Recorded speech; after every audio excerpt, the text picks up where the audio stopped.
বৃষ্টির পানিতে নদীর পানিগুলো বেড়ে থই থই করছে, আগাম দিচ্ছে বন্যার।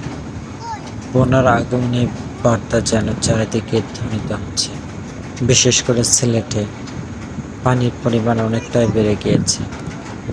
হে রব্বে কারিম, তুমি আমাদের সবাইকে বন্যার প্রাদুর্ভাব থেকে রক্ষা করো, এর ক্ষতিকারক দিক থেকে রক্ষা করো।